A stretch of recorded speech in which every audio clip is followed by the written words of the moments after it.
Shalom, apa kabarnya hari ini? Semoga kita tetap semangat dalam mengikuti gerakan baca dengar Alkitab. Saat ini kita akan menilik dan membaca kitab 1 Raja-Raja pasal 7 sampai pasal 8. Saya mengajak sahabat Gebada membaca pasal 7 sampai pasal 8 melalui sudut pandang motivasi, bukan realita yang terlihat semata. Pertama-tama, realita yang terlihat dalam pasal ini adalah kisah singkat pembangunan Istana Salomo dan pentahbisan Bait Suci. Namun, dalam cerita pembangunan istana, ada catatan bahwa Salomo juga menyiapkan rumah untuk putri Firaun. Dan cerita tentang pembangunan istana itu ada di tengah cerita pembangunan dan pentahbisan Bait Suci yang tertulis dalam pasal 5 sampai pasal 8. Struktur ini mengesankan bahwa pembangunan istana mengganggu pembangunan Bait Suci. Ditambah lagi bahwa pembangunan Bait Suci hanya 7 tahun lamanya, sedangkan istana dibangun 13 tahun lamanya. Di balik realita pembangunan Bait Suci yang mulia, terlihat motivasi yang menghilangkan kemuliaan itu. Inilah bagian yang membuat kita merindukan hadirat Tuhan di Bait Suci. Untuk lebih mendalaminya, marilah kita membaca 1 Raja-Raja pasal 7 sampai pasal 8 bersama-sama.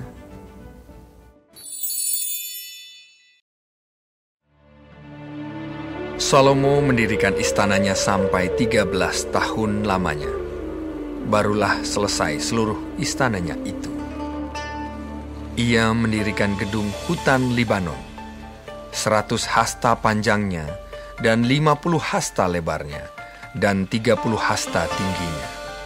Disangga oleh 3 jajar tiang kayu aras dengan ganja kayu aras di atas tiang itu. Gedung itu ditutup dari atas dengan langit-langit kayu aras. Di atas balok-balok melintang yang disangga oleh tiang-tiang itu. 45 jumlahnya, yakni 15 sejajar. Ada pula 3 jajar jendela berbidai, jendela berhadapan dengan jendela 3 kali. Dan semua pintu dan jendela segi 4 bangunnya. Jendela berhadapan dengan jendela 3 kali. Ia membuat juga balai saka, 50 hasta panjangnya dan 30 hasta lebarnya. Dengan di sebelah depannya sebuah balai lagi yang bertiang dan bertangga di sebelah depannya. Dibuatnya juga balai singgasana, tempat ia memutuskan hukum.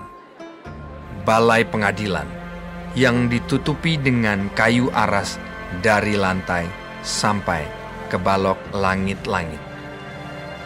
Dan gedung kediamannya sendiri di pelataran yang lain, lebih ke sebelah dalam lagi dari balai itu, adalah sama buatannya.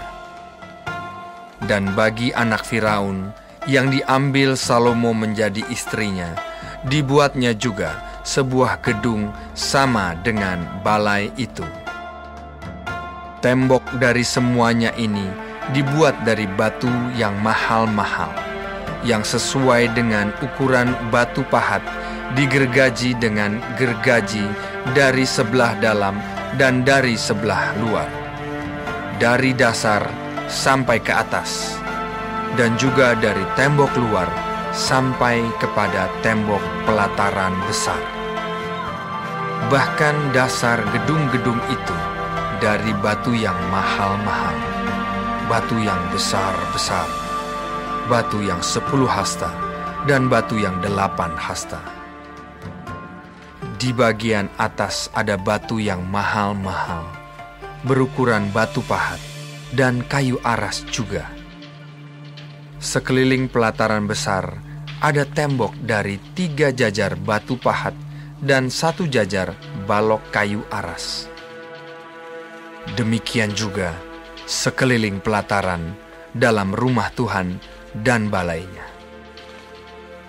Kemudian Raja Salomo menyuruh orang menjemput Hiram dari Tirus. Dia adalah anak seorang janda dari suku Naftali, sedang ayahnya orang Tirus, tukang tembaga. Ia penuh dengan keahlian, pengertian, dan pengetahuan untuk melakukan segala pekerjaan tembaga. Ia datang kepada Raja Salomo, lalu melakukan segala pekerjaan itu bagi raja. Ia membentuk 2 tiang tembaga. Tinggi tiang yang satu 18 hasta dan dapat dililit oleh tali yang 12 hasta panjangnya. Tiang yang kedua demikian juga. Dibuatnya juga 2 ganja untuk ditaruh di kepala tiang-tiang itu dari tembaga tuangan. Tinggi ganja yang satu 5 hasta dan tinggi ganja yang kedua 5 hasta. Dibuatnya pula 2 jala-jala untuk ganja yang ada di kepala tiang itu. Jala-jala itu semacam kawat berpilin, semacam untaian rantai. 1 jala-jala untuk ganja yang satu, dan 1 jala-jala untuk ganja yang kedua. Kemudian dibuatnya juga buah-buah delima, 2 jajar berkeliling pada jala-jala yang satu, untuk menutupi ganja yang di ujung tiang itu, dan demikian pula dibuatnya pada ganja yang kedua. Dan ganja yang di kepala tiang dekat balai depan itu berbentuk bunga bakung, tingginya 4 hasta, yakni ganja-ganja yang di atas kedua tiang itu, di sebelah atas sekali, lewat jala-jala yang meliliti perut ganja itu. Dan buah-buah delima ada 200 berjajar, berkeliling pada ganja yang satu. Demikian juga pada yang kedua. Kemudian tiang-tiang itu didirikannya dekat balai ruang besar. Ketika ia mendirikan tiang kanan, ia menamainya Yakin. Ketika ia mendirikan tiang kiri, ia menamainya Boas. Dan setelah bentukan bunga bakung itu ditaruh di kepala tiang-tiang itu, maka siaplah pekerjaan membuat tiang-tiang itu. Kemudian dibuatnyalah laut, tuangan yang 10 hasta dari tepi ke tepi, bundar keliling, 5 hasta tingginya, dan yang dapat dililit berkeliling oleh tali yang 30 hasta panjangnya. Dan di bawah tepinya ada gambar buah labu yang mengelilinginya sama sekali, 10 dalam sehasta, merangkum laut itu berkeliling. Labu itu 2 jajar, dituang setuangan dengan bejana itu. Laut itu menumpang di atas 12 lembu, 3 menghadap ke utara dan 3 menghadap ke barat, 3 menghadap ke selatan dan 3 menghadap ke timur. Laut itu menumpang di atasnya, sedang segala buntut lembu itu menuju ke dalam. Tebal laut itu setapak tangan, dan tepinya serupa tepi piala, seperti bunga bakung yang berkembang. Laut itu dapat memuat 2000 bat air. Selanjutnya, dibuatnya 10 kereta penopang dari tembaga. 1 kereta 4 hasta panjangnya, 4 hasta lebarnya, dan 3 hasta tingginya. Beginilah bentuk kereta penopang itu. Ada papan penutupnya, dan papan itu diapit oleh bingkai. Dan pada papan penutup yang diapit oleh bingkai itu ada singa, lembu, dan kerub. Dan demikian juga pada bingkai itu. Di sebelah atas dan di sebelah bawah singa dan lembu itu ada karangan-karangan bunga yang tergantung. Pada satu kereta penopang ada 4 roda tembaga dengan poros tembaga. Dan pada keempat penjurunya ada sangga untuk menyangga bejana pembasuhan. Sangga-sangga itu dituang, dan di sebelah luar setiap sangga ada karangan bunga. Dan mulut kereta penopang itu ada di sebelah dalam sangga-sangga itu, menonjol ke atas 1 hasta. Mulutnya itu bundar, buatannya sebagai tumpuan, dan dalamnya 1,5 hasta. Juga pada mulutnya itu ada ukiran, tetapi papan-papan penutupnya 4 persegi, jadi tidak bundar. Keempat roda itu ada di bawah papan penutup, dan tangan-tangan roda itu ada pada kereta penopang itu. Dan tinggi 1 roda ialah 1,5 hasta. Dan buatan roda itu seperti buatan roda kereta, tetapi tangan-tangannya, lingkarnya, jari-jarinya, dan napnya, semuanya tuangan. Keempat sangga pada keempat sudut setiap kereta penopang adalah seiras dengan kereta itu. Dan di sebelah atas kereta penopang itu ada leher bundar berkeliling, 1/2 hasta tingginya. Di sebelah atas kereta itu ada pula topang-topang dan papan penutup yang seiras dengan dia. Maka pada muka topang-topangnya itu dan pada papan-papan penutupnya diukirkannyalah keruk, singa, dan pohon korma, masing-masing menurut tempat yang ada, dan karangan bunga sekeliling. Demikianlah dikerjakannya ke-10 kereta penopang itu. Tuangannya sama, ukurannya sama, dan potongannya sama semuanya.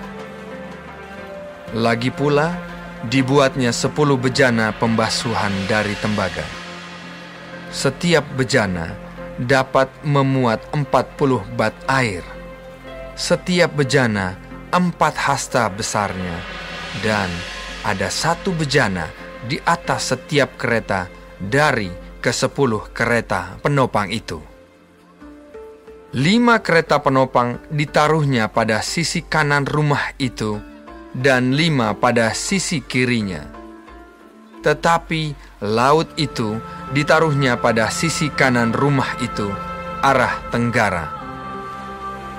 Dan Hiram membuat juga kuali-kuali, penyodok-penyodok, dan bokor-bokor penyiraman.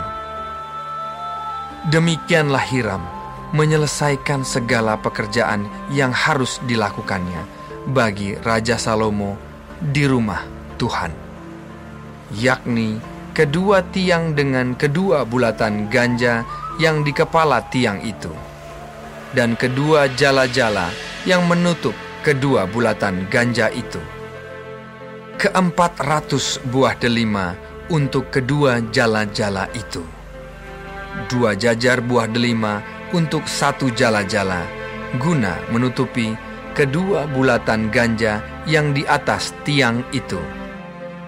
Ke-10 kereta penopang dan ke-10 bejana pembasuhan yang di atas kereta itu. Laut yang 1 itu dan ke-12 lembu yang di bawah laut itu. Kuali-kuali, penyodok-penyodok, dan bokor-bokor penyiraman. Segala perlengkapan yang dibuat Hiram bagi Raja Salomo di rumah Tuhan itu adalah dari tembaga yang diupang. Raja menuang semuanya itu di lembah Yordan, di dalam tanah liat antara Sukot dan Sartan. Dan Salomo membiarkan segala perlengkapan itu tidak ditimbang, karena jumlahnya yang amat besar. Berat tembaga itu tidaklah terhitung. Salomo membuat juga segala perlengkapan yang ada di rumah Tuhan, yakni mesbah emas, dan meja emas tempat menaruh roti sajian. Kandil-kandil dari emas murni, 5 di sebelah kanan dan 5 di sebelah kiri, di depan ruang belakang. Kembang-kembangnya, lampu-lampunya, dan sepit-sepitnya dari emas.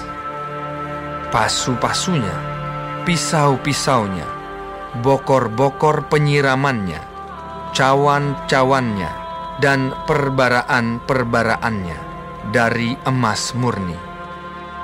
Engsel-engsel untuk pintu ruang dalam, yakni tempat Maha Kudus, dan engsel-engsel untuk pintu ruang besar bait suci dari emas. Maka genaplah segala pekerjaan yang dilakukan Salomo di rumah Tuhan itu. Kemudian Salomo memasukkan barang-barang kudus Daud, ayahnya, dan menaruh perak, emas, dan barang-barang itu dalam perbendaharaan rumah Tuhan.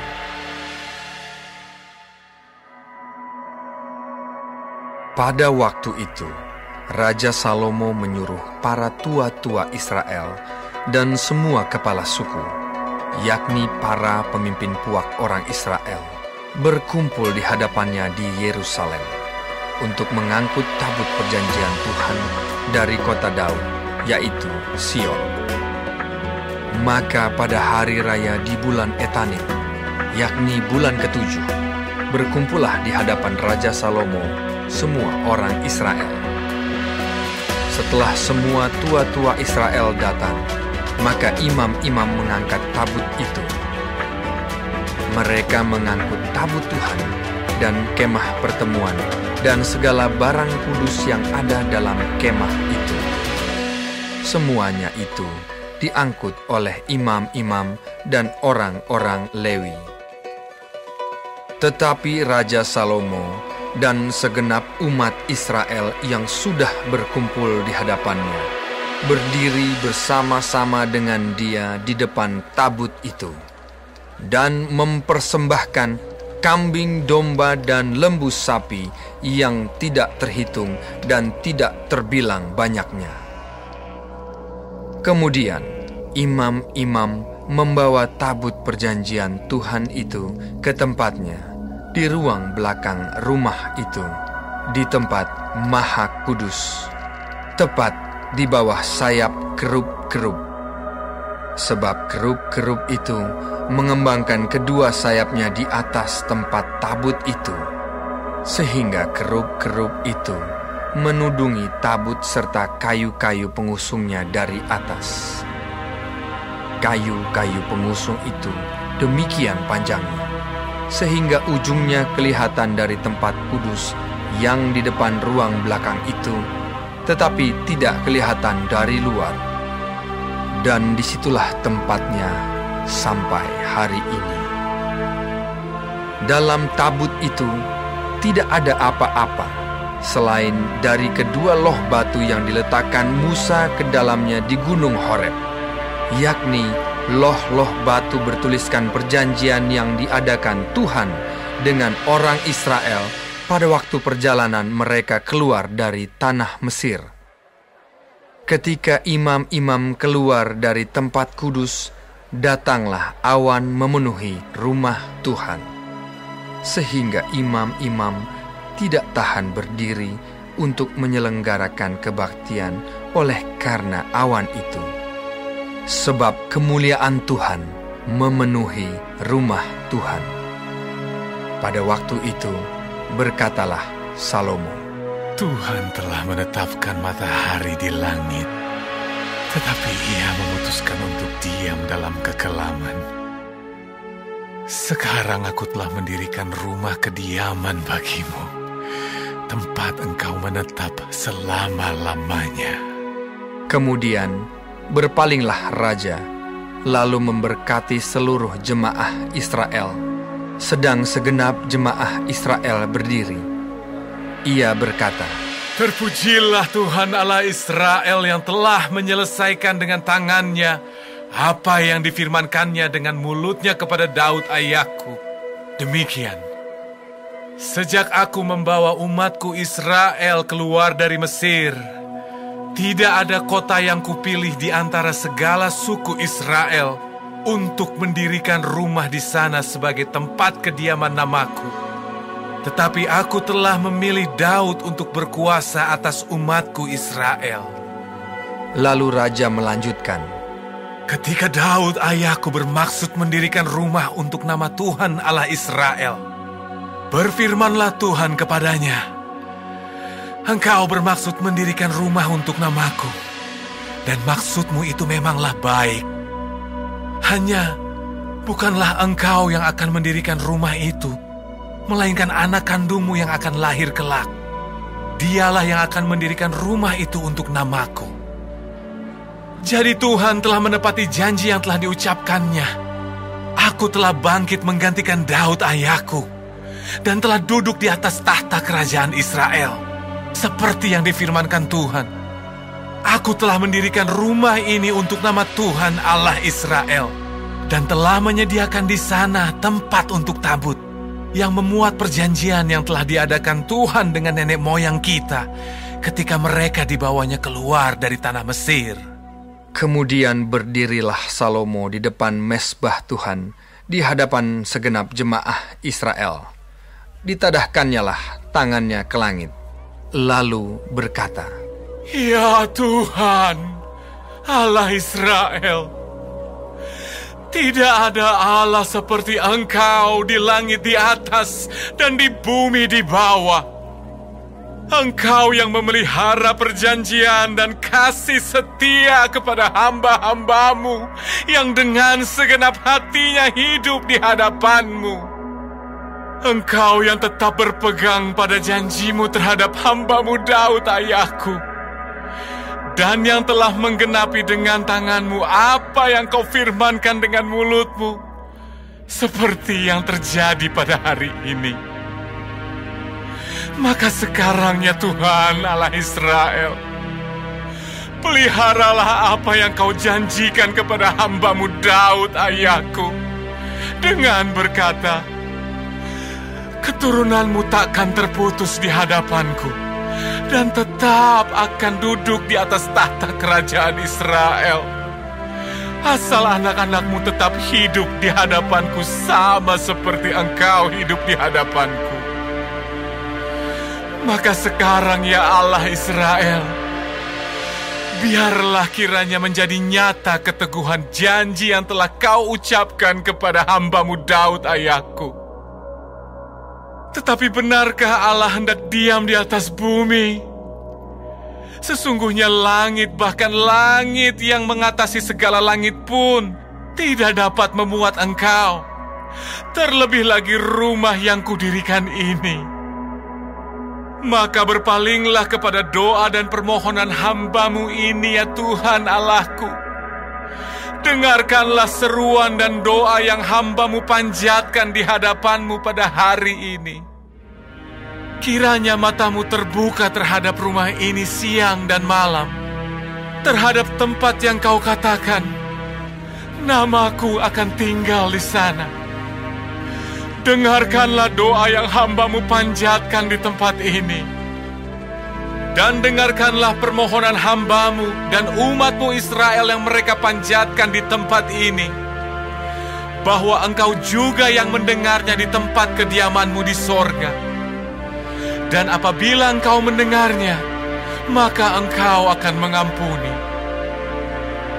Jika seseorang telah berdosa kepada temannya, lalu diwajibkan mengangkat sumpah dengan mengutuk dirinya, dan dia datang bersumpah ke depan mezbah-Mu di dalam rumah ini, maka Engkau pun kiranya mendengarkannya di sorga dan bertindak serta mengadili hamba-hamba-Mu, yakni menyatakan bersalah orang yang bersalah dengan menanggungkan perbuatannya kepada orang itu sendiri, tetapi menyatakan benar orang yang benar dengan memberi pembalasan kepadanya yang sesuai dengan kebenarannya. Apabila umat-Mu Israel terpukul kalah oleh musuhnya karena mereka berdosa kepadamu, Kemudian mereka berbalik kepadamu dan mengakui namamu. Dan mereka berdoa dan memohon kepadamu di rumah ini. Maka engkau pun kiranya mendengarkannya di sorga dan mengampuni dosa umatmu Israel dan mengembalikan mereka ke tanah yang telah kau berikan kepada nenek moyang mereka. Apabila langit tertutup sehingga tidak ada hujan, sebab mereka berdosa kepadamu, lalu mereka berdoa di tempat ini dan mengakui namamu, dan mereka berbalik dari dosanya, sebab engkau telah menindas mereka. Maka engkau pun kiranya mendengarkannya di sorga, dan mengampuni dosa hamba-hambamu umatmu Israel. Karena engkaulah yang menunjukkan kepada mereka jalan yang baik yang harus mereka ikuti. Dan engkau kiranya memberikan hujan kepada tanahmu yang telah kau berikan kepada umatmu menjadi milik pusaka. Apabila di negeri ini ada kelaparan, apabila ada penyakit sampar, hama, dan penyakit gandum, belalang, atau belalang pelahap, apabila musuh menyesakkan mereka di salah satu kota mereka, apabila ada tulah atau penyakit apapun, lalu seseorang atau segenap umatmu Israel ini memanjatkan doa dan permohonan di rumah ini dengan menadahkan tangannya, karena mereka masing-masing mengenal apa yang merisaukan hatinya sendiri, maka engkau pun kiranya mendengarkannya di sorga, tempat kediamanmu yang tetap, dan engkau kiranya mengampuni, bertindak, dan membalaskan kepada setiap orang sesuai dengan segala kelakuannya. Karena engkau mengenal hatinya, sebab engkau sajalah yang mengenal hati semua anak manusia, supaya mereka takut akan engkau selama mereka hidup di atas tanah yang telah kau berikan kepada nenek moyang kami.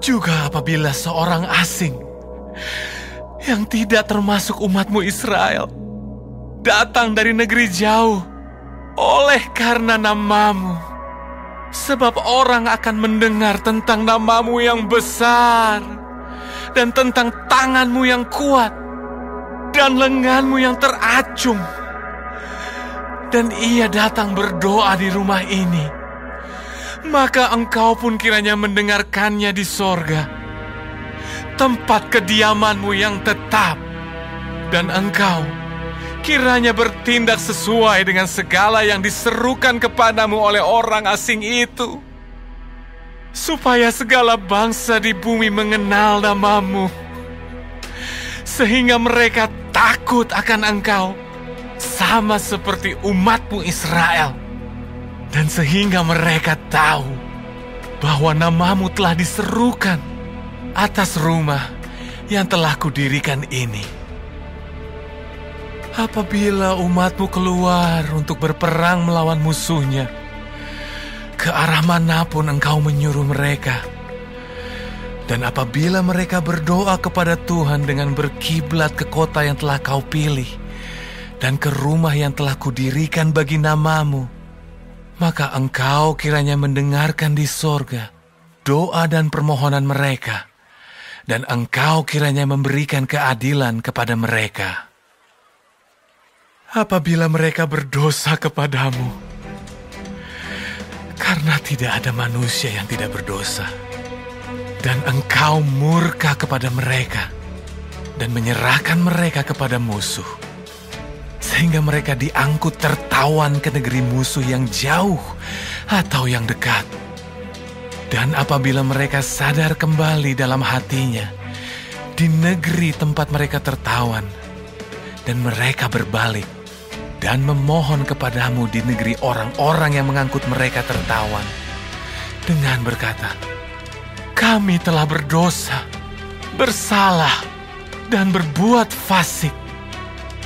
Apabila mereka berbalik kepadamu dengan segenap hatinya dan dengan segenap jiwanya di negeri musuh yang mengangkut mereka tertawan, dan apabila mereka berdoa kepadamu dengan berkiblat ke negeri mereka yang telah kau berikan kepada nenek moyang mereka, ke kota yang telah kau pilih dan ke rumah yang telah kudirikan bagi namamu, maka engkau kiranya mendengarkan di sorga, tempat kediamanmu yang tetap, kepada doa dan permohonan mereka, dan engkau kiranya memberikan keadilan kepada mereka.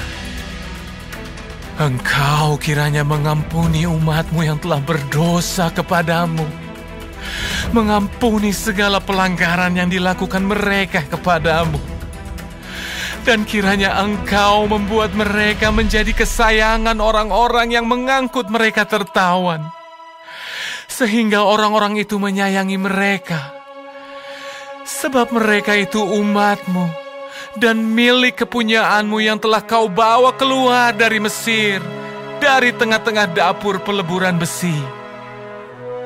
Hendaklah matamu terbuka terhadap permohonan hambamu dan terhadap permohonan umatmu Israel. Dan hendaklah engkau mendengarkan mereka seberapa kali mereka berseru kepadamu. Sebab engkaulah yang memisahkan mereka bagimu, menjadi milik kepunyaanmu dari antara segala bangsa di bumi. Seperti yang telah kau firmankan dengan perantaraan Musa hambamu, pada waktu engkau membawa nenek moyang kami keluar dari Mesir. Ya Tuhan Allah. Ketika Salomo selesai memanjatkan segala doa dan permohonan itu kepada Tuhan, bangkitlah ia dari depan mezbah Tuhan setelah berlutut dengan menadahkan tangannya ke langit. Maka berdirilah ia dan memberkati segenap jemaah Israel dengan suara nyaring, katanya, Terpujilah Tuhan yang memberikan tempat perhentian kepada umatnya Israel, tepat seperti yang difirmankannya. Dari segala yang baik yang telah dijanjikannya dengan perantaraan Musa hambanya, tidak ada satupun yang tidak dipenuhi. Kiranya Tuhan Allah kita menyertai kita sebagaimana Ia telah menyertai nenek moyang kita. Janganlah Ia meninggalkan kita, dan janganlah Ia membuangkan kita, tetapi hendaklah dicondongkannya hati kita kepadanya untuk hidup menurut segala jalan yang ditunjukkannya, dan untuk tetap mengikuti segala perintahnya dan ketetapannya dan peraturannya yang telah diperintahkannya kepada nenek moyang kita. Hendaklah perkataan yang telah kupohonkan tadi di hadapan Tuhan dekat pada Tuhan Allah kita siang dan malam, supaya Ia memberikan keadilan kepada hambanya dan kepada umatnya Israel menurut yang perlu pada setiap hari, supaya segala bangsa di bumi tahu bahwa Tuhanlah Allah dan tidak ada yang lain. Dan hendaklah kamu berpaut kepada Tuhan Allah kita dengan sepenuh hatimu dan dengan hidup menurut segala ketetapannya, dan dengan tetap mengikuti segala perintahnya seperti pada hari ini. Lalu raja bersama-sama segenap Israel mempersembahkan korban sembelihan di hadapan Tuhan. Sebagai korban keselamatannya kepada Tuhan, Salomo mempersembahkan 22.000 ekor lembu sapi dan 120.000 ekor kambing domba. Demikianlah raja dan segenap Israel mentahbiskan rumah Tuhan itu. Pada hari itu juga, raja menguduskan pertengahan pelataran yang di depan rumah Tuhan, sebab disitulah ia mempersembahkan korban bakaran, korban sajian, dan segala lemak korban keselamatan. Sebab mezbah tembaga yang di hadapan Tuhan itu terlalu kecil untuk memuat korban bakaran dan korban sajian dan segala lemak korban keselamatan itu. Lalu Salomo mengadakan perayaan pada waktu itu juga di hadapan Tuhan Allah kita selama 7 hari, bersama-sama dengan seluruh Israel, suatu jemaah yang besar, dari jalan masuk ke Hamat sampai sungai Mesir. Pada hari yang ke-8, disuruhnya bangsa itu pergi, Maka mereka memohon berkat untuk raja, lalu pulang ke kemah mereka sambil bersukacita dan bergembira atas segala kebaikan yang telah dilakukan Tuhan kepada Daud, hamba-Nya, dan kepada orang Israel, umat-Nya.